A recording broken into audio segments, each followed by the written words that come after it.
దేవుని పరిశుద్ధ నామానికి స్తుతి స్తోత్రములు కలుగునుగాక. హల్లెలూయా, ఆమేన్. అపోస్తుల కార్యములు 4వ అధ్యాయము 12వ వచనాన్ని చదువుకుందామండి. మరియు ఎవని వలన రక్షణ కలగదు, ఈ నామమునే మనము రక్షణ పొందవలెను గాని ఆకాశము క్రింద మనుషుల్లో ఇయ్యబడిన మరి ఏ నామమున రక్షణ పొందలేమనెను.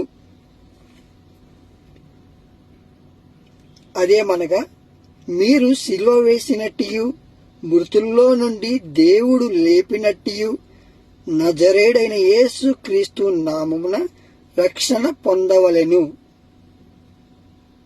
ఈ మాట 10వ వచనంలో రాయబడి ఉంది.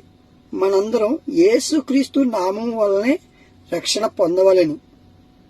దేవుని నామానికి స్తుతి స్తోత్రము కలుగునుగాక.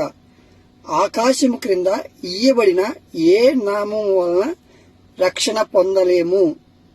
ఈ రక్షణ మన నజరేయుడైన యేసు క్రీస్తు ద్వారా మనకు కలిగినందుకు దేవునికే స్తుతి స్తోత్రం కలుగునుగాక. హల్లెలూయా, ఆమేన్. దేవునికే మహిమ కలుగునుగాక.